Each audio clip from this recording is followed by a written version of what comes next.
Eu quero convidar você, por favor, a pegar mais uma vez a sua Bíblia e abrir em Coríntios, 1 Coríntios, capítulo 13, versos 12 e 13. O tema dessa noite é fé, esperança e ação. Eu quero que você saia daqui nessa noite entendendo como essas coisas funcionam, como entender essa verdade da palavra de Deus é transformador para a sua maneira de viver, um potencializador grandioso da sua vida, da vida do crente, daquele que confia em Jesus Cristo. Capítulo 13, versos 12 e 13, diz o seguinte a palavra do Senhor: porque agora vemos como em espelho, obscuramente, então veremos face a face. Agora conheço em parte, então conhecerei como também sou conhecido. Agora, pois, permanecem a fé, a esperança e o amor, estes três, porém, o maior deles é o amor. Você pode fechar os olhos, peça ao Senhor para falar com você. Ó Deus, nós estamos aqui diante da Tua Palavra e diante desse momento de virada, ó Deus, desse momento em que há gratidão no nosso coração e há também desafios diante de nós. Nós aqui, ó Deus, dizemos: Senhor, fala conosco, dá-nos entendimento, deixa a gente ouvir a Tua voz, deixa a gente compreender o que o Senhor quer nos ensinar, em nome de Jesus, amém. Irmãos, um ano de mudanças, não é? Um ano que nenhum de nós jamais viu igual. Eu lembro de uma história que o nosso querido, saudoso presbítero Enéas contava a respeito de um pastor que estava no seu primeiro ano de pastorado, tinha acabado de casar, e estava começando o seu ministério lá na cidade de Governador Valadares, há muitos anos atrás.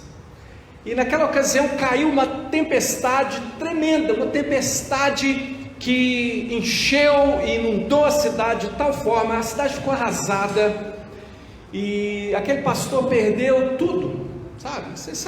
Você lembra, você que é casado aí, você lembra quando você juntou para comprar aqueles negocinhos que você comprou quando você casou?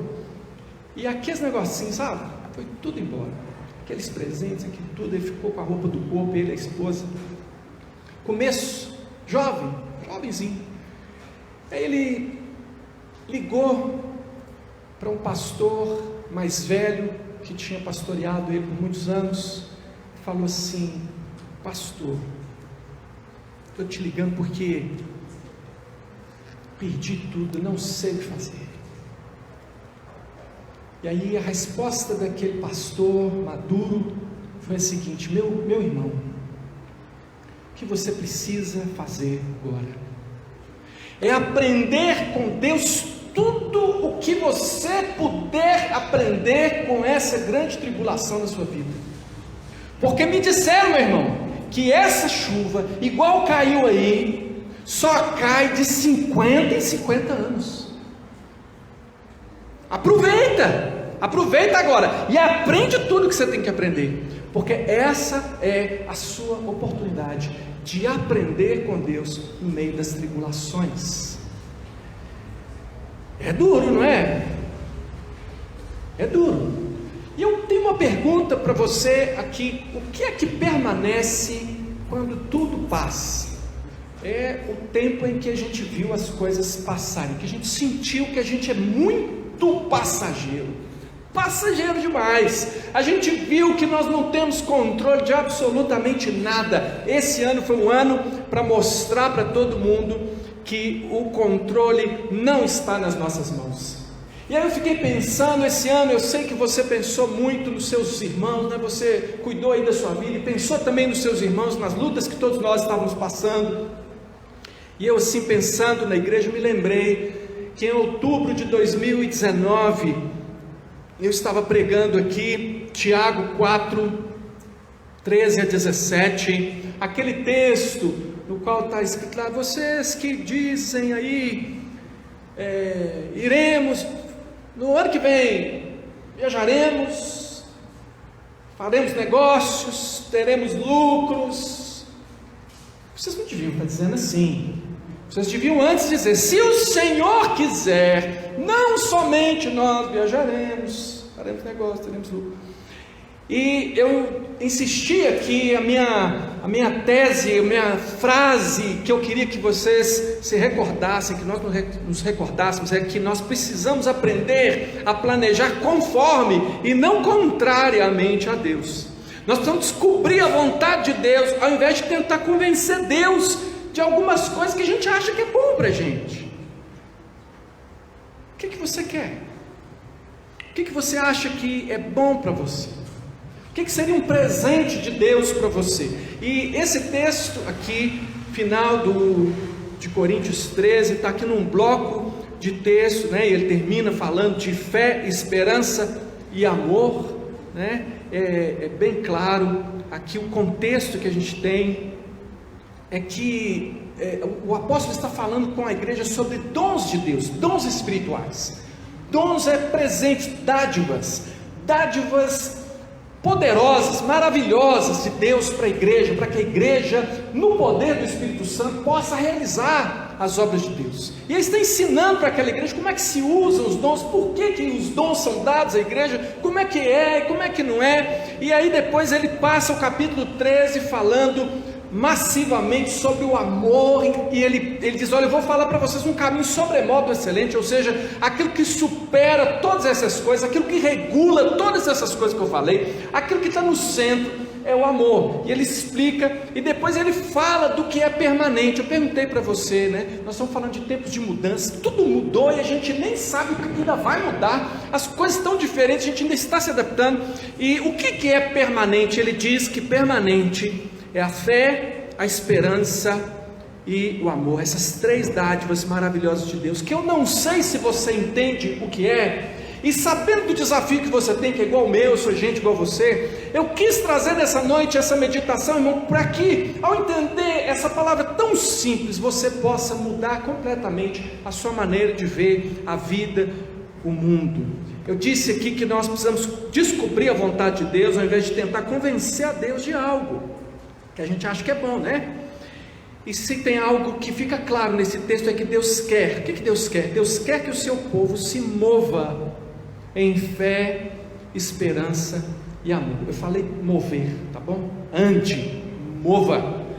Fé, esperança e amor. Isso aqui é claro, é simples de entender.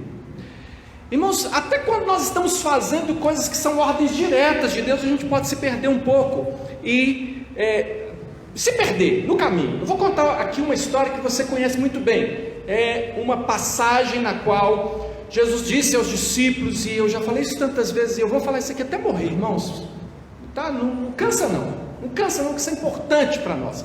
Estavam lá os discípulos no barco, na verdade não, estavam lá na margem. Jesus disse: vão passar para o outro lado, não vão atravessar, vão virar, vão para lá, nós vamos sair daqui e vamos chegar lá, e vocês entram no barco aqui comigo, vamos até o outro lado, até a outra margem.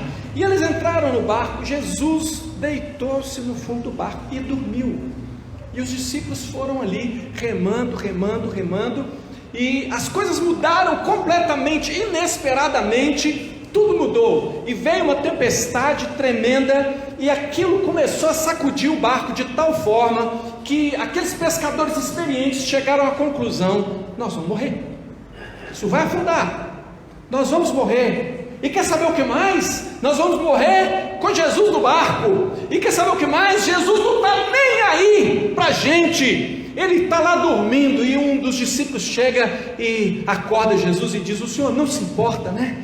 O senhor não está nem aí, o senhor não se importa que nós vamos morrer. Eu disse que às vezes a gente se perde com as ordens de Deus, fazendo o que Deus espera de nós, porque Deus tinha Jesus tinha dado a ordem: vamos chegar do outro lado. Era para eles concluírem que eles iam chegar ao outro lado, porque aquilo era a vontade do Senhor Jesus. E eles já o conheciam o suficiente, sabiam que ele era Deus, sabiam o suficiente para que eles crescem e chegassem do outro lado. Mas as expectativas deles mudaram completamente. O medo tomou o lugar da fé, o desespero tomou o lugar da esperança, e aquela paralisia, eu não tenho mais o que fazer, ao invés da ação. E você sabe o que Jesus fez? Ele se levantou daquele lugar, ele repreendeu o vento, ele repreendeu o mar, tudo se acalmou, e depois ele repreendeu os discípulos e disse: onde é que está a fé de vocês? Onde está a fé de vocês? Irmãos, Deus quer que o seu povo se mova em fé, em esperança e amor. Como é que você analisa a sua vida hoje? Você que bateu aí no muro esse ano, você que entrou, viu a dificuldade. Se você está no planeta Terra, você é você.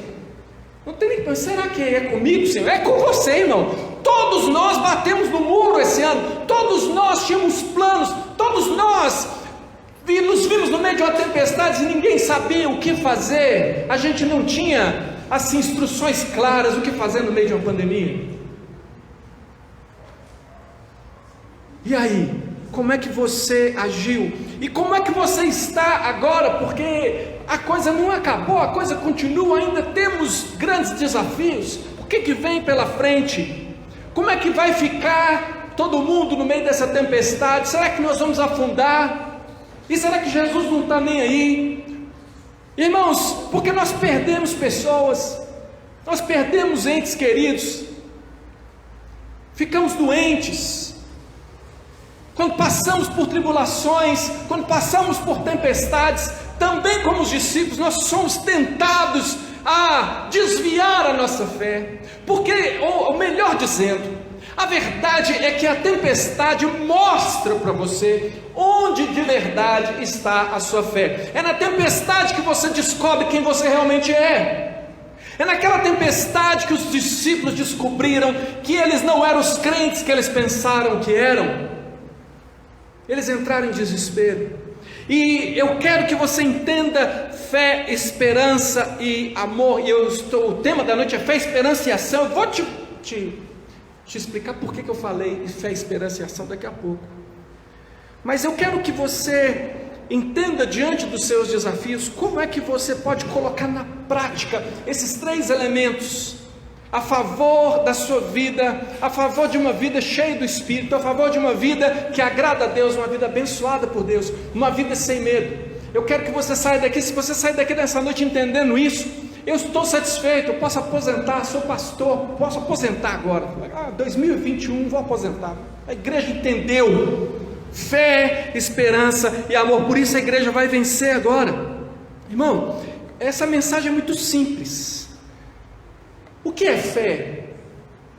A maioria aqui sabe de cor, Hebreus 11:1, que diz: ora, a fé é a certeza de coisas que se esperam, a convicção de fatos que se não veem. A fé é quando você tem tanta convicção de alguma coisa que é como se você visse aquilo que ainda não existe. É uma convicção plena.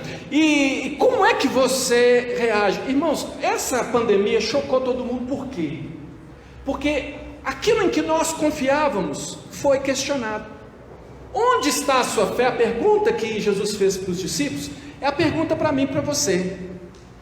Porque na hora que sacudiu, você falou assim: bom, mas aí eu ainda tenho uma reserva. Mas e se eu perder o emprego? Aí tem o seguro-desemprego. Mas vai ter o seguro emergencial? Mas vai ter. Será que eu vou ter cliente? Vai abrir e vai fechar? Mas e a saúde? Vai dar? Tudo bagunçou. E você ficou lá, talvez como os discípulos. Porque quando os discípulos estavam ali remando, primeiro eles olharam para o barco e falaram: isso aí não afunda não, é um bom barco, vamos entrar. Porque se fosse ruim já nem entrar. Falaram: não, isso aí não dá, né? Entraram no barco. À medida que eles foram caminhando, foram ali remando, as condições foram mudando e eles foram calculando se aquilo ia ou não ia chegar do outro lado. Talvez quando a tempestade começou, eles pensaram que ia durar 15 dias. Quem pensou que ia durar 15 dias? Tô brincando aqui, 15 dias de tempestade é muito, né, irmão? Estou falando 15 dias de pandemia. Quem aqui pensou que era 15, 30 dias? Não, 30 dias não passa. E ficou calculando, e tudo que você fez, talvez nesse ano, foi fazer os mesmos cálculos daquelas pessoas que não conhecem a Cristo. Você calculou quanto você tinha no banco, você calculou o que dava para vender se fosse necessário, você calculou, e alguns de nós chegaram ao final do cálculo e vimos que não tínhamos como nos manter, e aí a questão é: o barco vai afundar? O barco vai afundar?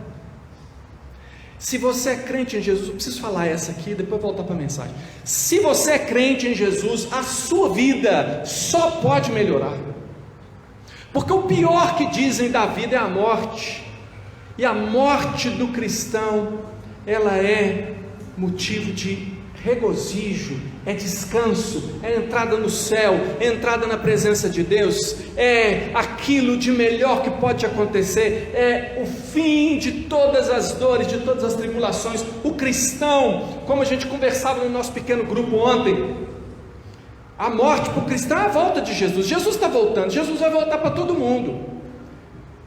Jesus pode voltar para você de duas maneiras: ou que ele vem aqui hoje, né? Tinha o pessoal lembrando aqui de uma oração, né? Vocês estavam lembrando aqui, né? Teve quem se lembra, irmão, da noite em que nós estávamos aqui reunidos, culto da virada, e eu pregando, você tinha que estar esperando a volta de Jesus e tal, cheio, né? E aí, vamos orar, então, em nome de Jesus, começamos a orar: Senhor, volta, e pum, acabou a luz. Irmão, teve irmão que quase foi mesmo ver Jesus, né? Da beiradinha e voltou, né? Irmãos, a nossa morte é momento de regozijo, graça. Nenhum de nós está pedindo a morte, nenhum de nós está querendo morrer. Por quê? Porque nós temos um propósito. Nós vamos viver todos os dias da nossa vida para a glória do Senhor Jesus. Agora fecha parênteses e vamos voltar aqui. Eu estou falando sobre a fé. Onde estava a fé daqueles discípulos? Estava no barco, no que o barco podia ou não podia. Talvez a tempestade não seja tão forte, talvez ela não dure muito, e quando tudo chegou no fim, eles viram que a fé deles estava em qualquer lugar, menos na pessoa do Senhor Jesus. É por isso que ele perguntou: onde está a sua fé? Irmão, o contrário da fé é dúvida, é medo permanente. Mas a palavra de Deus diz para nós: coragem. Irmãos, a fé é um movimento para cima. A fé, ela eleva os seus olhos. A fé, ela faz você olhar para o alto, para o autor e consumador da sua fé. Quando você levanta os seus olhos para olhar para Jesus, você não fica de cabeça baixa, porque Ele enche o seu coração. Quando você crê no Senhor Jesus como seu Senhor e seu Salvador, e é por isso que eu fico lembrando aqui, vamos lembrar, irmãos, da nossa libertação, vamos lembrar da obra de Cristo na nossa vida. Você levanta os seus olhos e você é outra pessoa. Você é transformado, é um movimento para cima, é olhar para Deus, e nele nós temos certeza, convicção, e isso gera em nós o segundo elemento, que é a esperança. Esperança, Salmo 37, a partir do verso 5, diz o seguinte, presta atenção nisso aqui, não dá nem tempo de ler aí não, depois você abre lá: entrega o teu caminho. Esse é o primeiro movimento, é a fé, quando você crê em Jesus. Entrega o teu caminho ao Senhor, confia nele, e o mais ele fará. Fará sobressair sua justiça como a luz, o teu direito como o sol ao meio-dia. Descansa no Senhor e espera nele. Não te irrites por causa do homem que prospera o seu caminho, por causa do que leva a cabo os seus maus desígnios. Irmão, entregou o caminho a Jesus, sua fé está em Cristo Jesus, o mais ele fará. Aquele que olha para o Senhor e sabe o que significa ser filho de Deus, sabe quais são as promessas de Deus: nunca jamais te abandonarei. Aquele que está na minha mão, nunca vou deixar, nunca vai sair da minha mão, é o que Jesus diz. Ninguém pode arrebatar qualquer um de nós das mãos de Jesus. Se você tem essa convicção, irmão, basta. para que você olhe para cima e para que o seu coração se encha de esperança, porque a nossa esperança ela vai muito além do que a vida presente, ela vai e salta para a eternidade. Então, quando você tem fé, o seu coração se enche de esperança, você espera em Deus. Isso significa que você começa a sonhar com coisas maravilhosas da parte de Deus. A esperança é o contrário da ansiedade, irmãos. A ansiedade é uma pressão de querer controlar o futuro, você querer prever ou controlar o futuro, para que as coisas aconteçam do jeito que você acha que tinha que ser. O final desse caminho do ansioso é frustração e desistência, é parar, ou ficar doido, ou é parar e entregar os pontos, ou é viver. Irmãos, esperança indica um movimento para fora, se a fé indica um movimento para dentro, em que Deus entra no nosso coração, transforma a nossa vida. A esperança, a esperança, ela vem de fora para dentro, são sonhos que começam a entrar em nós. Nós começamos a olhar de outra forma para a vida. Então você olha para o seu trabalho não com a ótica do medo, mas com a ótica da fé. Então você espera, você tem esperança. Você olha para a sua família não com a ótica do medo, mas você olha com a fé, então você espera. Você olha para a igreja, nós olhamos para a nossa igreja não com a ótica do medo, mas pela fé, então nós esperamos. Mas esse esperar em Deus, irmãos, não é ficar parado. Eu ouvi essa lá na Jocum, Jovens com uma missão, e alguém estava dizendo assim, acho que, sabe quando você já ouviu tantas vezes, você já não sabe mais nem quem falou? E alguém estava dizendo para aqueles jovens ali, né, jovens com uma missão, missionários, que diziam, olha, eu creio que vou fazer missões lá na África, eu creio que vou fazer missões lá no interior, no Nordeste brasileiro, eu creio que vai ser na China, na Índia e tal. E tudo gente sem dinheiro nenhum, né? Nenhuma condição pessoal, mas crendo que Deus tinha chamado. Então aquele pregador dizia assim, vocês que têm convicção do chamado de vocês, do propósito de Deus para a sua vida, se você tiver dinheiro, compra uma passagem de avião e vai para onde Deus te mandou. Se você não tiver dinheiro para passagem, pega um carro. Se você não tem carro, compra uma passagem de ônibus. Se você não tem uma passagem de ônibus, vai a pé. Se você não tem perna, irmão, pelo menos cai na direção daquele lugar, cai ali na direção da onde Deus chamou você, mas creia, porque é Deus quem faz, é Deus quem realiza. Então, irmãos, a esperança que nós temos não é uma esperança parada. A igreja não foi chamada para acompanhar o placar do jogo. Nós não somos chamados para acompanhar o placar. Como que está? Eu fico acompanhando, não assisto o jogo, que besteira, né? Eu não assisto o jogo, eu tenho um time de preferência, não assisto o jogo, eu fico acompanhando onde que ele está na tabela, quantos pontos faltava para ele chegar lá, né? Você também tem aí ou não? Não sei. Mas é uma besteira, não é? Uma coisa que eu não fazia era deixar jamais de estar na casa de Deus, no culto, para ver jogo, ou para ir no cinema, ou para fazer uma outra coisa qualquer. Mas eu estou falando aqui especialmente de jogo, sabe por quê? Porque eu falei aqui que a igreja não foi chamada para acompanhar placar, a igreja foi chamada para entrar em campo, a igreja foi chamada para jogar o jogo. E se eu sou jogador de várzea, ou se eu sou jogador da série D, da série C, seja lá onde for, eu não quero nem saber se o Flamengo está jogando, se o Atlético está jogando, se o Cruzeiro está jogando. Eu quero entrar em campo e quero jogar, porque eu sou jogador, eu estou na minha carreira, eu tenho um propósito, eu estou ali para fazer aquilo que eu acredito que eu estou aqui para fazer. E jogar bola é de Deus também, irmão. Trabalhar onde você trabalha, no setor que você trabalha, na área que você trabalha, tudo deve ser de Deus, porque você deve fazer como para o Senhor.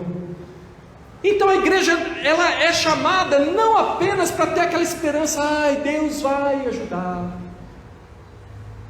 mas é chamada para agir, fé, esperança e ação. E eu quero provar para você que fé, esperança e amor é ação.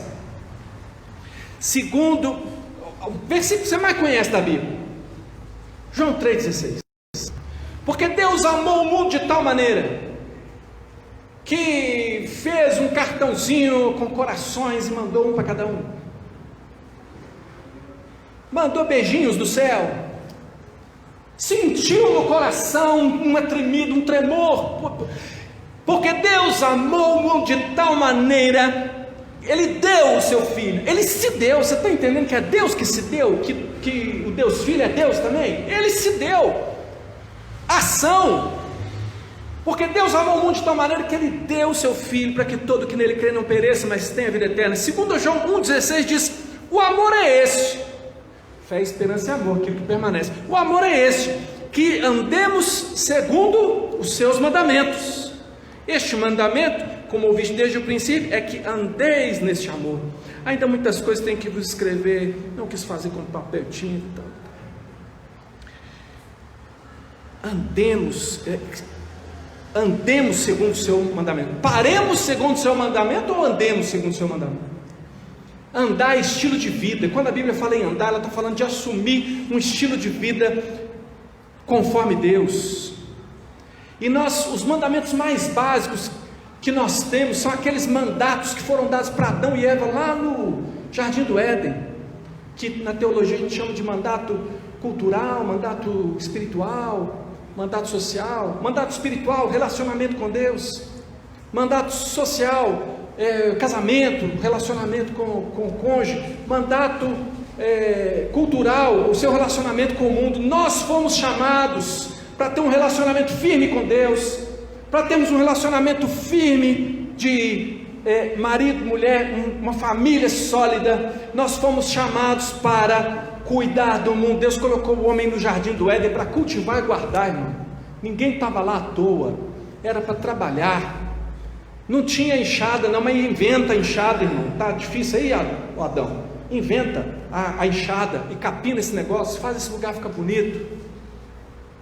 Nós fomos chamados para ação. O homem foi colocado na terra para ação. Agora 1 João 3,16 diz: nisso conhecemos o amor, que Cristo deu a vida por nós, e devemos dar a nossa vida pelos irmãos.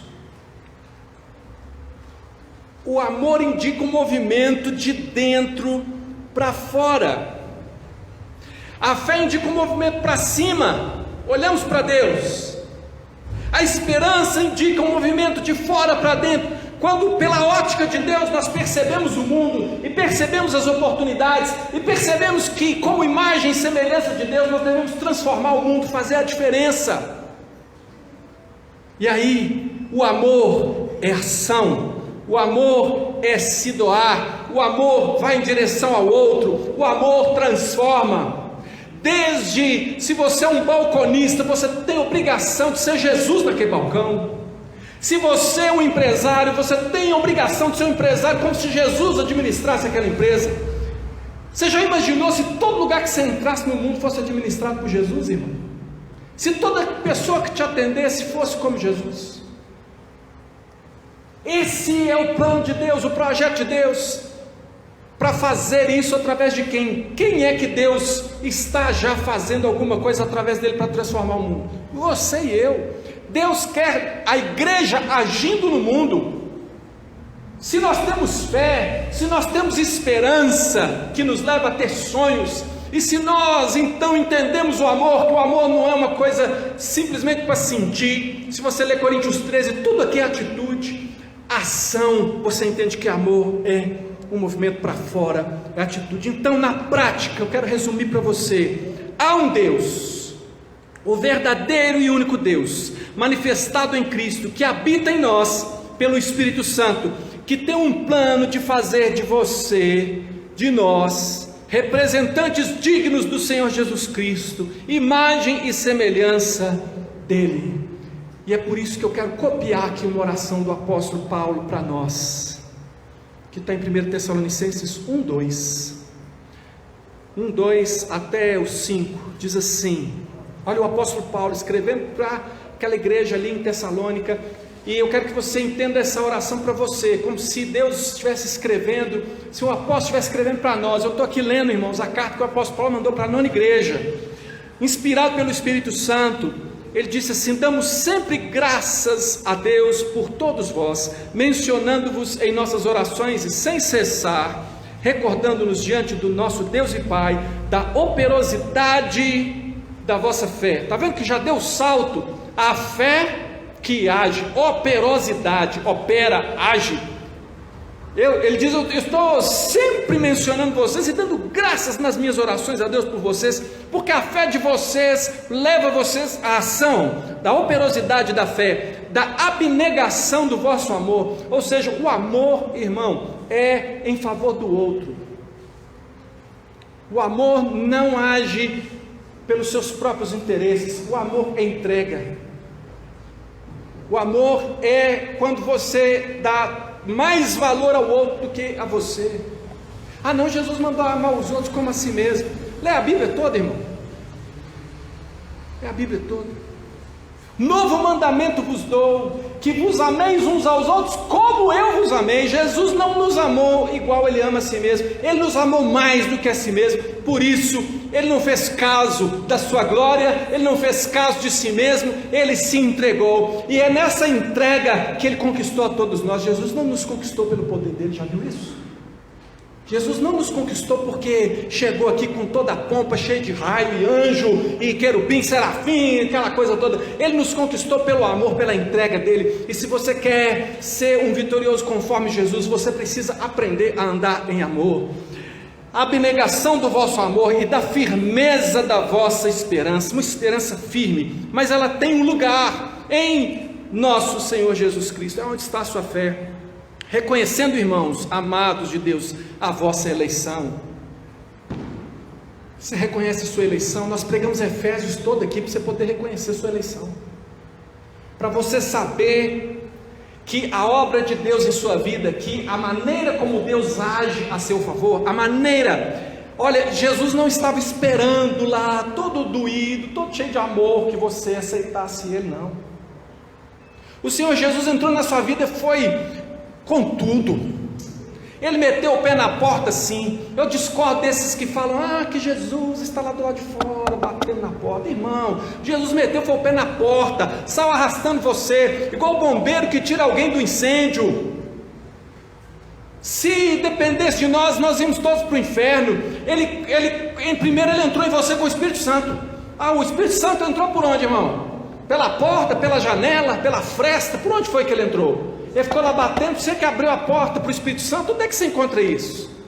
Não, o Espírito Santo não pediu licença, ele entrou no seu coração, ele convenceu você do pecado, da justiça, do juízo, ele mostrou para você que você estava morto sem Cristo Jesus e que você precisava de arrependimento e fé. Então ele converteu o seu coração, ele regenerou você, você nasceu de novo e você não quis mais ficar dentro do caixão, você quis andar com Deus. Essa é a obra de Deus, a eleição. Então, ao reconhecer a sua eleição, irmão, entenda isso. Você acredita que Deus elegeu você? Você acredita que Deus elegeu você, escolheu você, Eva? Ele escolheu você, minha filha. Você sabia que Ele escolheu você?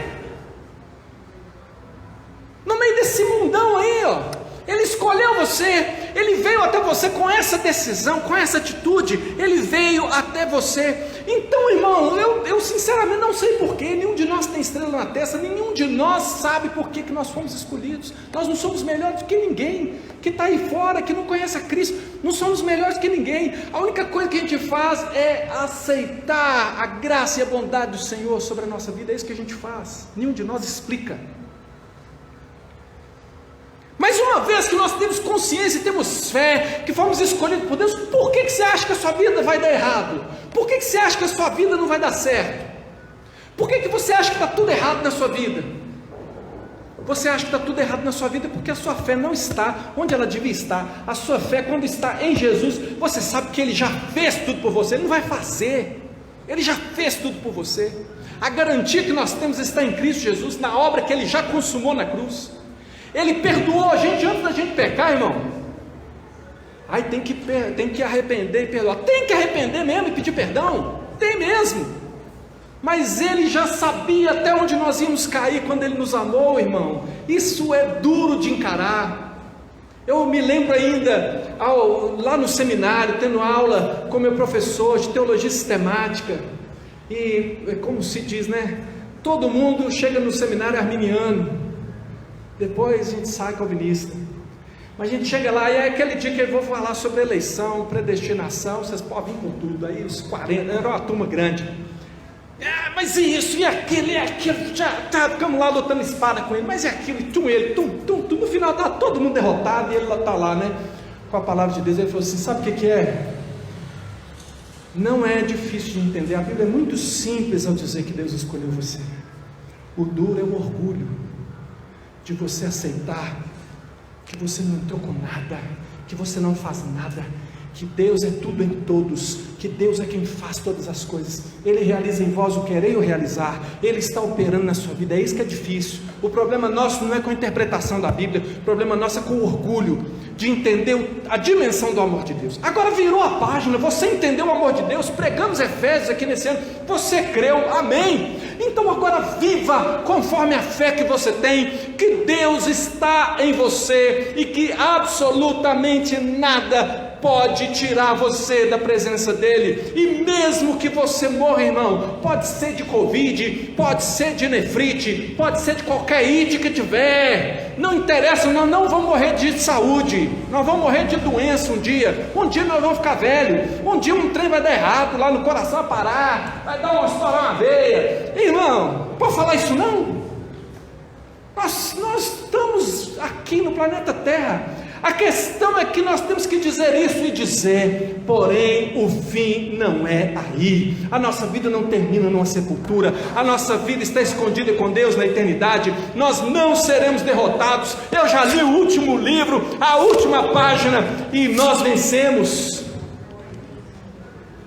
Essa que é a realidade do Evangelho. Então ele fala assim: reconheça a sua eleição, porque o nosso Evangelho não chegou até vós somente em palavra. Olha aqui, por que você pode vencer? Mas sobretudo em poder no Espírito Santo, em plena convicção, assim como sabeis ter sido o nosso procedimento entre vós. Irmão, Deus não só salvou você, Ele deu a você o Espírito Santo, para dar a você o poder de viver como Ele propôs que você vivesse. Então você só vai viver na derrota se você não for cheio do Espírito Santo, se você não buscar uma vida cheia da presença de Deus, se você não buscar na palavra, se você não buscar na oração, se você não buscar na consagração a Deus. Se você quiser ser um teólogo, está cheio de teólogo morto por aí. Se você quiser ser um conhecedor da Bíblia, quer discutir Bíblia, quer ficar discutindo Bíblia em internet, toma vergonha na sua cara, irmão. Prega Jesus para alguém, prega na cara a cara para alguém, não vai lá naqueles lá, pronto, falei, não.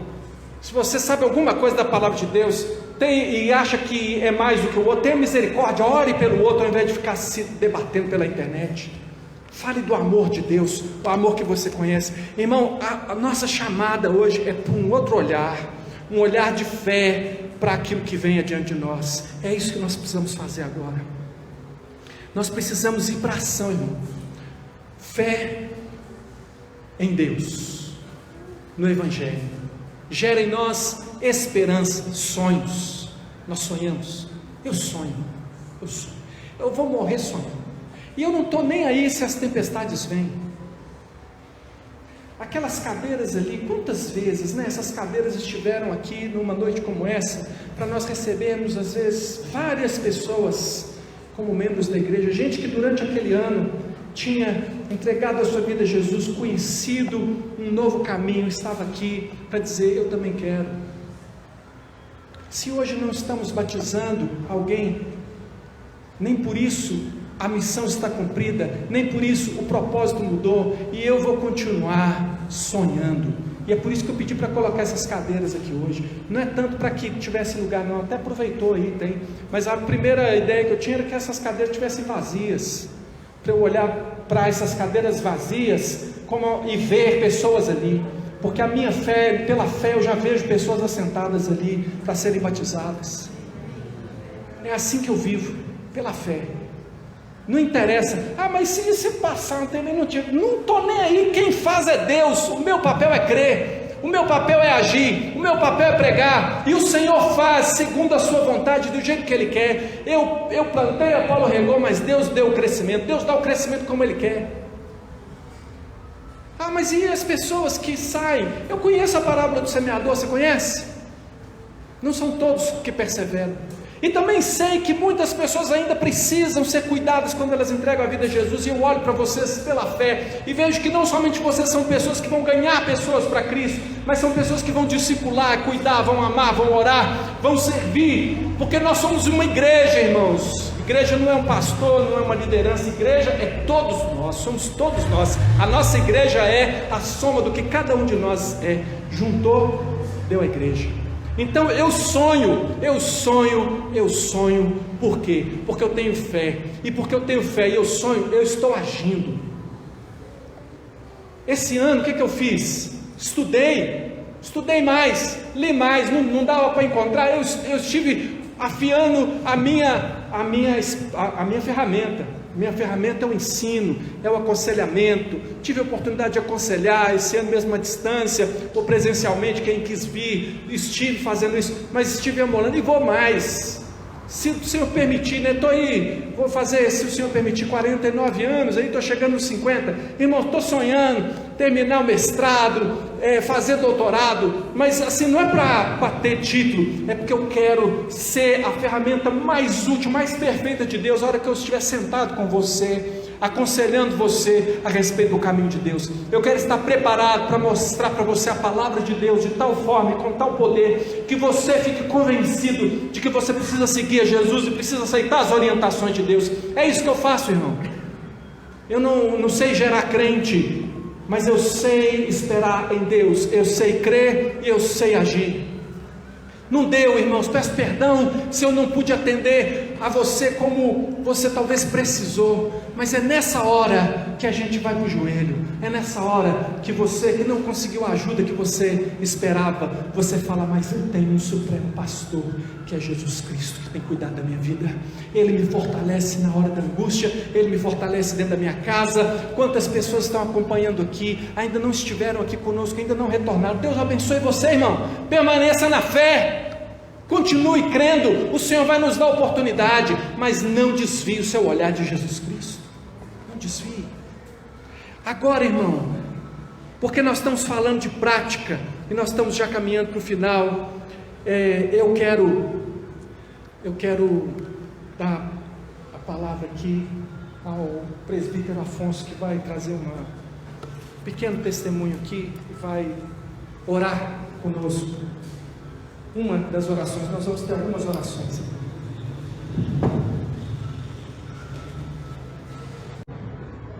Boa noite, meus irmãos, a paz, amém?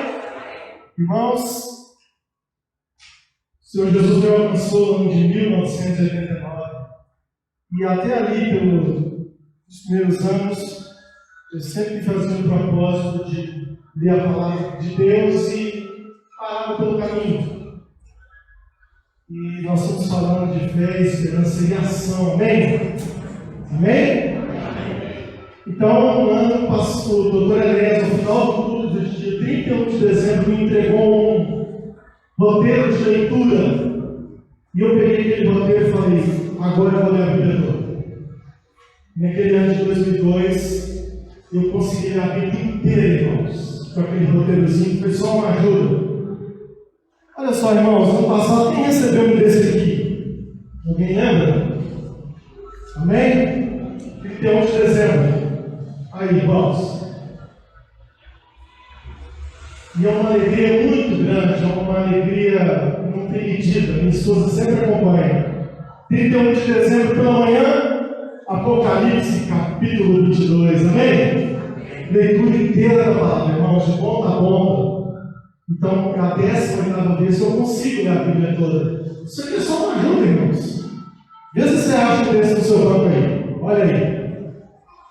Dá uma olhada aí, vê se você consegue achar. Não sei se tem mais, né, irmãos? Por aí, com os diáconos, mas eu queria lançar um desafio, irmãos. Um desafio para nós essa noite. Quem quiser, é claro, né? Eu queria que você pegasse sobre esses. Isso é só um auxílio, irmãos, que vai você vai precisar ter muita disciplina, você vai ter que precisar mais aqui, palavra do Senhor. Você tem que querer comer essa palavra todos os dias. Os dias são difíceis, irmãos. Se a gente não tiver conhecimento dessa palavra, se a gente não tiver conta da razão da nossa fé, você não aguenta. Você não tem razão para dar da sua fé. E o povo de Deus acaba escorregando por não conhecer a palavra de Deus. Então eu queria te desafiar, porque mudou a minha vida, irmãos, conhecer a palavra de Deus. Saber onde está Abraão, saber onde está Moisés, onde está o apóstolo Paulo, onde está Daniel, na história da Bíblia. E a Bíblia é de ponta a ponta, irmãos, ela é contemporânea, é a palavra de Deus. E eu queria te desafiar, irmãos, pega isso aqui, começa amanhã. Olha, se você ler 3 capítulos por dia, e 5 aos sábados e 5 aos domingos, dia 31 de dezembro de 2021, você vai ter vida toda. E eu queria te desafiar para que 31 de dezembro de 2021 você possa trazer, igual eu trouxe o seu vampiro, todo dia. Mas não é porque você cumpriu o desafio, não, irmãos. É porque você leu a palavra de Deus. Você leu ela de ponta a ponta, você entende a preciosidade que é a palavra de Deus. E nós às vezes temos várias versões em casa. E a palavra de Deus a gente, infelizmente, só lê no domingo. E eu quero te dizer, você precisa, eu preciso. E amanhã começa de novo, irmãos. Tudo de novo. E é uma alegria começar em Gênesis. É uma alegria. Então, eu queria, se você quiser, eu queria convidar todos que ficarem de pé para a gente orar. Mas se você quiser, segura um desse aí, vamos orar. Vamos apresentar esse desafio diante de Deus, para que você possa colocar em prática essas disciplinas espirituais, fé, esperança e ação, leitura da palavra. Vamos orar? Senhor Deus, nós te agradecemos pela palavra do Senhor. Nós somos gratos porque o Senhor nos deu a tua palavra, para que nós possamos te conhecer, possamos conhecer as verdades do Evangelho, possamos conhecer Jesus. E nós queremos, Pai, ler a tua palavra, nós queremos entendê-la, nós queremos estudá-la. Pai, que a palavra do Senhor seja para nós alimento diário. Nós temos um amor profundo por essa palavra, e assim nós possamos nos edificar. Quem sabe, Senhor, 31 de dezembro de 2021, estejamos juntos aqui, tendo lido toda a palavra do Senhor. Oh Deus, contempla cada coração, não nos deixe desanimar. Sejamos iluminados pelo Espírito Santo do Senhor, para que possamos entender a tua palavra. E desde já te agradecemos por esse auxílio maravilhoso. Obrigado por essa noite, obrigado, Pai, pela palavra. Faça assim nas nossas vidas. Nós agradecemos em nome de Jesus. Amém. Amém, irmãos. Pode se sentar, por favor? Eu gostaria de poder fazer uma grande homenagem nessa hora. Como eu não posso fazer uma grande homenagem, vou fazer uma pequena, nós vamos fazer, né? Uma pequena homenagem.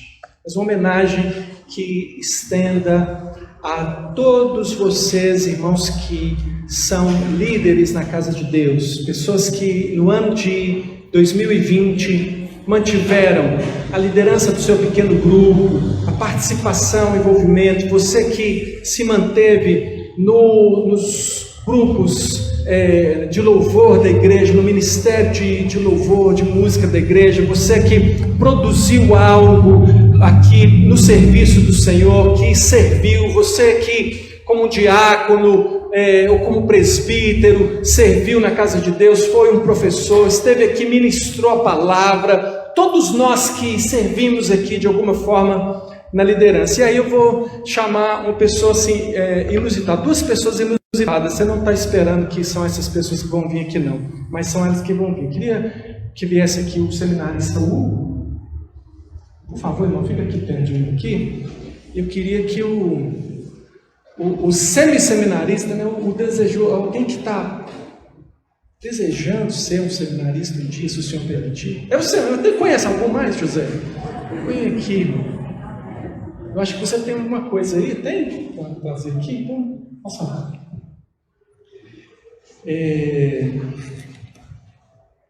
Eu falei aqui de sonhos, né?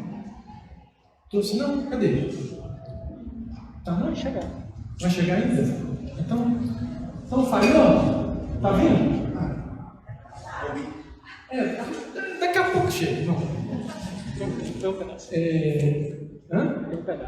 Tem um pedaço. Então é o seguinte, por que é inusitado?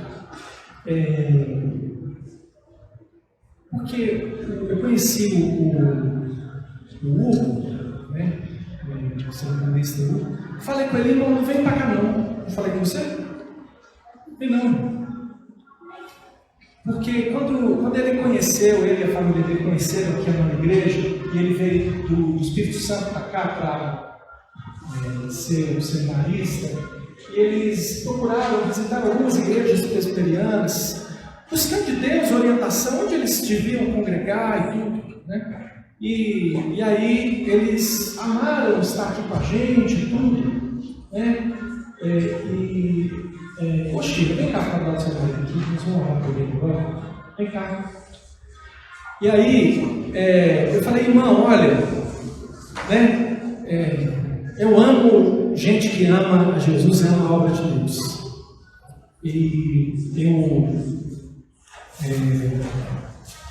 puxa, queria muito que você pudesse estar aqui sim, nos ajudar sim, mas a gente não tem condição nenhuma, irmão, a gente só pode orar por você, não tem condição de ajudar em nada, irmão, porque para você ser o ser, e eu passei por isso também, eu tive que abrir mão, né, dos meus negócios e tudo, né, gente que vem mais velho para o seminário, já com família e tudo, aí eu também passei por isso, eu falei, irmão, e tinha proposta de outros lugares que tinham oferta, tudo que podiam dar a eles, e eu falei, irmão,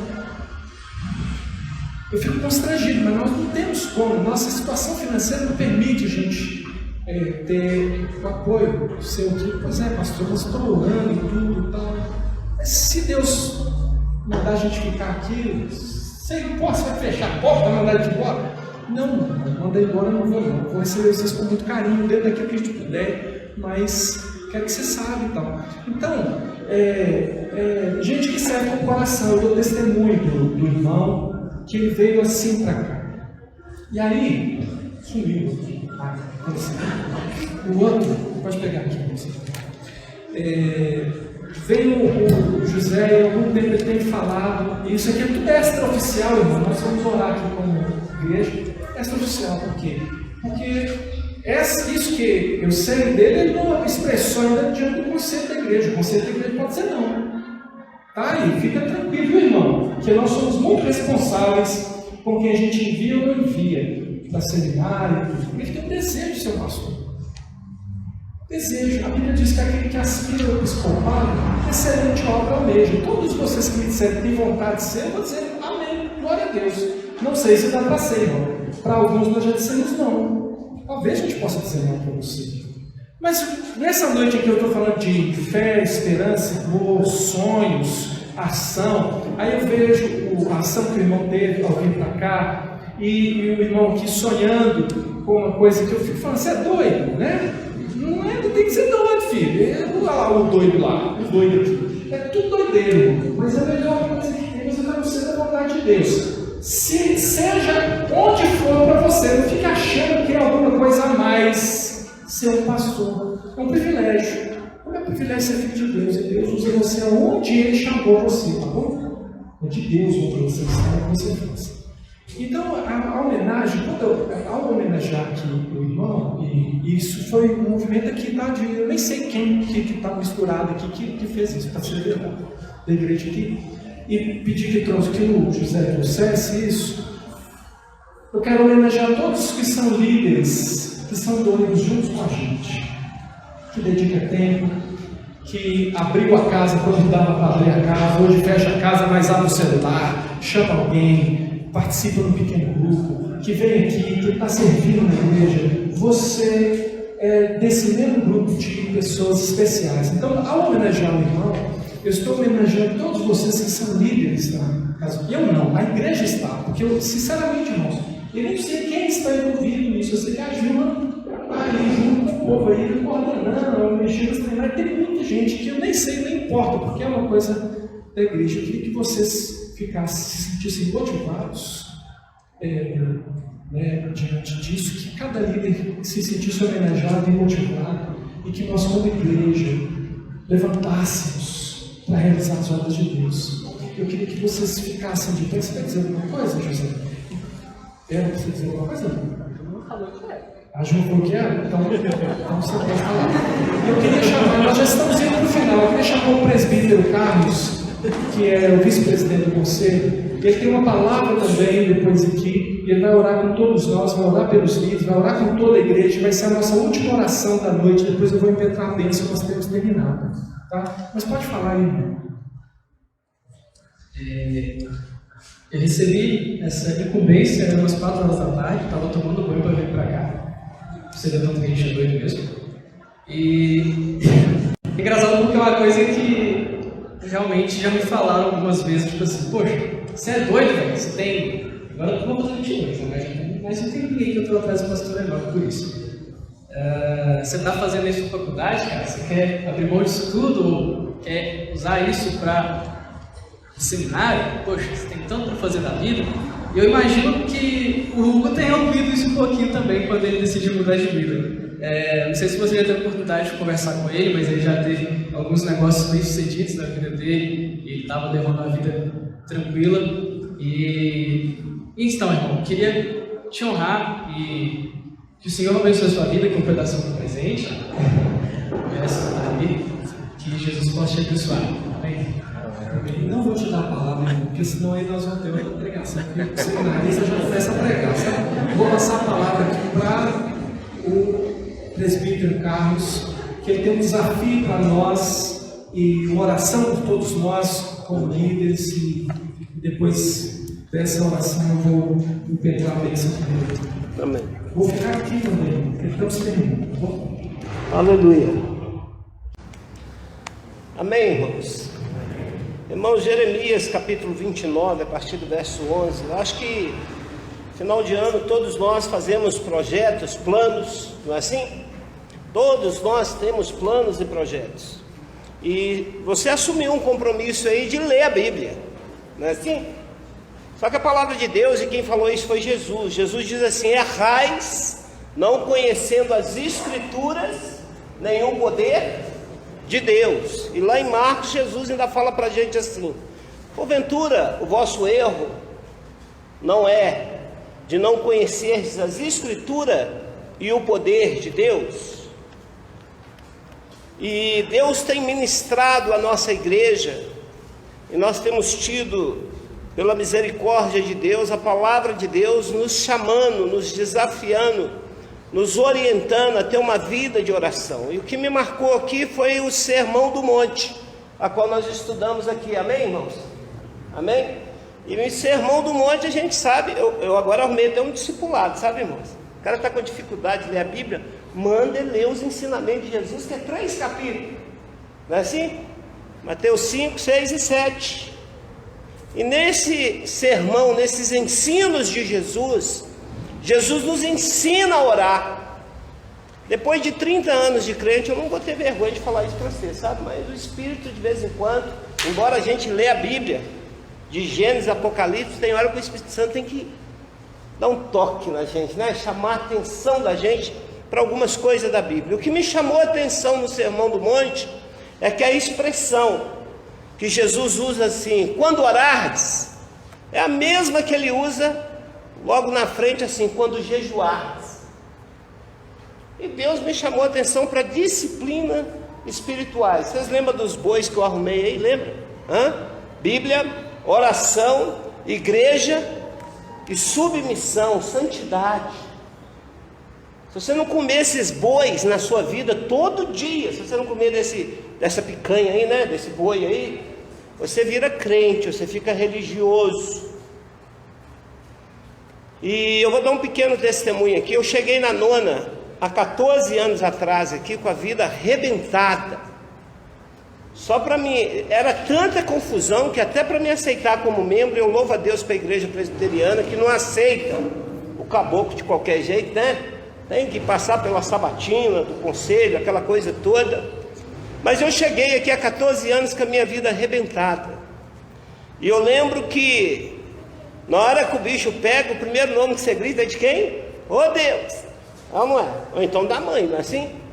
E eu clamei a Deus, porque eu sabia que eu ia morrer. Eu vi tanta gente morrer prematuro.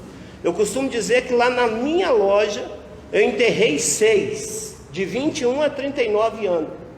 Crente, não crente, eu enterrei 6. E eu vi muita gente morrer prematuro. E eu sabia. E eu busquei a Deus como eu nunca tinha buscado na minha vida, irmãos. Eu subi naquele monte de Palmares ali, que todo crente conhece, principalmente aqui da Nona, 365 dias. Eu subia chorando e descia chorando. Você sabe o que você subir no monte, ter tirado 10 quilos do seu corpo, jejuando, e Deus não falar nada com você? Você sabe o que Deus começou a falar comigo? É por isso que eu sei o Salmo 32 de cor. Eu falo que no 32 minha ficha caiu. Deus falou: você sabe por que você está passando pelo que você está passando? É porque você sempre fez o que você sempre quis. Aí eu fui para o 51. No 51 eu descobri que Davi conjuga o verbo da primeira pessoa, é ou não é? Dali eu tirei uma frase: o que está errado na minha vida é culpa exclusivamente minha. Não caça culpado para a vidinha que eu estou levando, a culpa é minha. E hoje eu pronuncio 103 de cor. Bendiz a minha alma ao Senhor, e tudo que é em mim bendiga o teu santo nome. Bendiz a minha alma ao Senhor, e não se esqueça de nenhum dos seus benefícios, porque o Senhor é misericordioso, é bondoso, é assaz benigno, não me repreende perpetuamente, nem me trata segundo as minhas iniquidades. Irmãos, Deus fez maravilhas. Para encerrar ali, a palavra que Ele me deu foi aquela de Pedrão, quando Jesus sabatina o jovem rico, que Pedro vira para Jesus e fala assim: nós tudo deixamos para te seguir, o que a gente leva? A gente vai ficar nessa pindaíba o resto da vida, não é? Era isso que Pedro estava falando, que viu Jesus sabatinar o jovem rico, não é?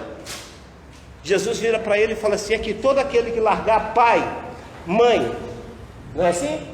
Filho, campo, por amor a mim e ao Evangelho, a motivação tem que ser essa, por amor a Jesus e o Evangelho, que nesta vida não receba o cêntuplo, e por fim a vida eterna, porém com perseguição. O Espírito Santo falou comigo assim: pensa o que você gosta 100 vezes melhor, porque o cêntuplo é isso, irmão, 100 vezes melhor. Eu falei: o senhor vai me deixar doido aqui? Falei: meus filhos, empresa, tudo 100 vezes melhor. Para a honra e glória de Jesus, hoje eu vivo isso, viu? 56 anos, até papai eu fui, até o neném ali, ó, de 2 meses. Melhor momento da minha vida é hoje. O melhor momento. Sabe qual que era o meu sonho de consumo? Porque quando eu jejuei e orei, nos longos 14 anos que eu estou aqui na Nona, eu vi Deus mudar a minha vida, me deu dignidade. Quando eu cheguei aqui eu estava quebrado, eu tinha 7 empresas, devia 1 milhão, eu estava quebrado. Eu fui estudar, fiz faculdade, tudo por causa de pastoreio, cuidado e submissão, irmão. Eu fui pastoreado, eu fui cuidado, eu fui estudar, fiz faculdade aos 42, formei aos 45 pela misericórdia e graça de Deus. Deus mudou a minha história, Deus me deu dignidade, me deu uma esposa, 10 anos de casado, estou feliz como nunca. Eu já falei isso com um pastor há muitos anos atrás, falei: pastor, sabe qual que é o meu sonho de consumo? Não, subir naquele monte de novo por gratidão. Por gratidão. Por gratidão, eu nunca consegui, irmão, porque o tal de orar e jejuar é lutar contra a carne, não é? Eu aprendi recentemente que os irmãos falam assim: ah, mas para pecar a carne é fraca. Não, irmãos, a carne é fraca para buscar a Deus, para pecar ela é forte. O contexto que Jesus falou que a carne é fraca é quando Ele levou os 3 discípulos para orar com Ele, que estava passando dificuldade. Chegou, os caras estavam dormindo. Há uma indisposição, precisa daquilo que o presbítero falou: disciplina. Disciplina. Aí eu lembro do pastor Marcos, que passou por aqui, que lê a Bíblia 4 vezes ao ano, 2 vezes ao ano. E ele risca a Bíblia, depois que riscou ela toda, ele dá para uma pessoa que evangelizou e compra outra Bíblia. Aí um dia eu fui andar na pegada dele, ele virou para mim e falou assim: você está lendo a Bíblia? Eu falei: estou. E orando? Eu falei: mas tem que orar também? Ele falou: tem que regar a semente, ué. Não, como é que ela frutifica? Não é só ler? Tem que orar também, tem que quebrantar. Então, irmãos, é meu sonho de consumo subir naquele monte. Vou dar um testemunho para você. Eu comecei a orar e buscar a Deus, porque eu quero agradar a Deus. O versículo da minha vida é Provérbios 23, 15 e 16. Esse é o da minha vida, viu? Na hora que fizer uma coroa para mim, aqui na nona, por favor, coloque ela lá. É assim: filho meu, se o teu coração for sábio, alegrará também o meu, exultará o meu íntimo, quando a tua boca falar palavras certas. Falar de Jesus é a oportunidade que eu tenho de exultar o coração do meu Pai, alegrar o coração do meu Pai. Mas eu descobri também que a Bíblia tem umas promessas tremendas, né? Aquele que bate, a porta se abre, aquele que busca, encontra, não é assim? E Jeremias 29, a partir do verso 11, é um texto muito conhecido, e tem tudo a ver com o propósito de final de ano para a vida da gente, né? Porque a gente tem planos, a gente tem projeto. Eu gosto muito daquilo que o pastor nos lembrou aqui de Tiago. Em vez da gente falar que a gente vai para lá, vai fazer negócio, vai ganhar dinheiro, não, a gente precisa perguntar: e aí, Deus, é a vontade do Senhor? Irmãos, uma vida sem oração é uma vida de autossuficiência. Quando você não ora a Deus, você está falando assim: olha, deixa comigo, eu não preciso do Senhor. É isso que a gente está fazendo. Uma vida sem oração, você está virando para Deus falando assim: que ó, eu sou crente, mas a minha vida eu resolvo do meu jeito. E a Bíblia nos ensina a fazer petições. E quando você vê em Jeremias aqui, ele fala assim: eu é que sei que pensamento eu tenho a vosso respeito, diz o Senhor, pensamento de paz, não de mal, para vos dar o fim que desejais. Então me invocareis, passareis a orar a mim, e eu vos ouvirei. Que promessa, hein, irmãos? Ele fala que se a gente buscar, se a gente orar, Ele vai nos ouvir. E Ele continua dizendo assim: buscar-me-eis e me achareis, quando me buscares de todo o vosso coração, e serei achado de vós, diz o Senhor, e farei mudar a vossa sorte, congregar-vos-ei de todas as nações, de todos os lugares para onde lancei, diz o Senhor, e tornarei trazer-vos ao lugar aonde vos mandei para o exílio. De repente você fala assim: ah, isso foi para aquele povo. Não é nada, irmãos, é para hoje, é para nós. Eu nunca mais vou deixar de falar em umas pregações que eu fizer de Romanos 15:4, que tudo que outrora foi escrito, para o nosso ensino foi escrito, para que através das Escrituras tenhamos esperança. E oração, pastor, a própria palavra já diz que é orar e agir, orar e ação, orar e agir. Sabe o que aconteceu comigo hoje? Porque eu estou orando e buscando a Deus. A gente precisa ter discernimento de espírito de vez em quando. Então, me deu uma inquietude lá no mercado, e eu falei com Deus, eu me propus um desafio pessoal, que esse ano eu quero buscar a Deus, por causa do que diz Jeremias 33:3 diz. Ele fala assim: invoca-me e respondeste-eis coisas grandes e ocultas que ainda não sabes. Aí, para emendar esse negócio, eu gosto de 1 Coríntios capítulo 2, verso 9, que diz assim: olha, aquilo que Deus ainda tem preparado para aqueles que o amam, ainda não penetrou em coração, o ouvido não ouviu, e jamais olhos viram, para aqueles que o amam. Então, oração, irmãos, é relacionamento com Deus, é por amor. Então eu quero buscar, e eu me propus no meu coração. Em todo momento eu tenho pedido oração. Ore por mim, irmãos, eu preciso de perseverança. Se o Espírito Santo não me ajudar, eu não dou conta. A gente se distrai na caminhada, a gente se perde, não é mesmo? Eu preciso de perseverança. Ora para mim, eu estou orando por você. Eu preciso da intercessão de cada um de vocês. Eu sempre falo para as pessoas, o fato de você ser membro de uma igreja, né? Eu louvo a Deus porque aquilo que Deus tem feito através da minha vida e na minha vida é por causa da oração dos irmãos. Toda vez que você ora assim, Deus abençoa a liderança da nona igreja, caiu na minha cabeça. Não é? Intercessão, oração. E eu estava lá no mercado inquieto, um negócio doido assim, de repente eu entrei no meu carro e falei assim, eu acho que eu estou com fome.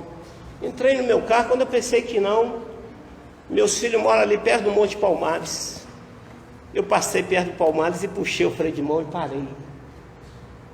E quando eu parei, comecei a caminhar para uns lugares onde há 14 anos atrás eu chorei. Eu clamei a Deus, tem misericórdia, eu vou morrer. Muda a minha história, muda a minha vida. Na hora que eu botei o pé, comecei a andar, eu comecei a quebrantar e chorar. Deus estava me levando lá hoje. Falei assim, agora nós vamos mudar a petição, não é? Agora é intercessão. Eu fiquei 1h30 naquele sol lá, ô Jesus, orei por você, ore por mim. O Espírito Santo quer nos dar intimidade com o Pai. Ele quer nos levar a viver uma vida que a gente ainda não viveu. Então eu quero desafiar você a esse ano a buscar Deus como a gente ainda não buscou. Deus quer se revelar de uma forma que você ainda não o conhece. Abra o seu coração para isso. É Ele que fala, invoca-me e responder-te-ei coisas grandes e ocultas que ainda não sabes. Nós não podemos nos abrir mão dessas disciplinas tão importantes na nossa vida. Então eu queria fazer um desafio para você.